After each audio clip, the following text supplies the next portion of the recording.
నల్గొండ జిల్లాలో జరిగిన తొలి విడత గ్రామ పంచాయతీ ఎన్నికల్లో ఓటమి పాలైన అభ్యర్థుల ఆవేదన హృదయాలను కలిచివేస్తోంది. ముఖ్యంగా నార్కెట్పల్లి మండలం ఆరవాణి గ్రామంలో ఓడిపోయిన సర్పంచ్ అభ్యర్థి చేసిన పని కలకలం సృష్టిస్తోంది. సర్పంచ్ బరిలో నిలిచి ఓటమి పాలైన ఆ అభ్యర్థి తన ఓటమిని జీర్ణించుకోలేకపోయారు. ఎన్నికల్లో ఓట్ల కోసం తాను 10 లక్షల రూపాయలకు పైగా ఖర్చు చేశానని, ప్రతి ఇంటికి డబ్బులు పంచినా ఓటమి ఎందుకు ఎదురైందంటూ కన్నీరు మున్నీరవుతున్నారు. విచిత్రం ఏంటంటే ఆ అభ్యర్థి ఒక దేవుడి ఫోటోను చేతిలో పెట్టుకుని ఇంటింటికి తిరుగుతూ ఓటర్లను నిలదీస్తున్నారు. తమకు ఓటు వేశామంటే దేవుడిపై ప్రమాణం చేయండి అంటూ ఓటర్లను బలవంతంగా ప్రమాణాలు చేయిస్తున్నారు.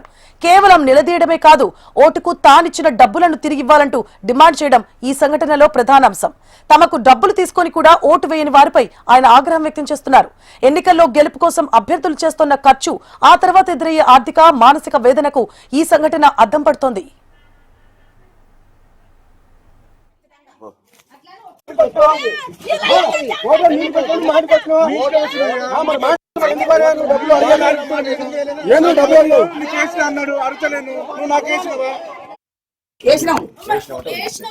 రెండో వాడు ఎట్లా గెలిచిందమ్మా? రెండో వాడు ఏ విధంగా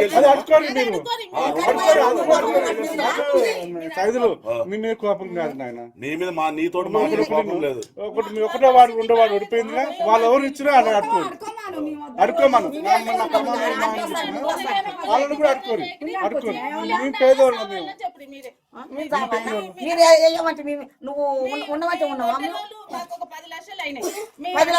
నేను మాకొక్కనికైతే 10 లక్షలు అయ్యా నువ్వు వేసినావు అంటే నేను పోతా. నేను వేసిన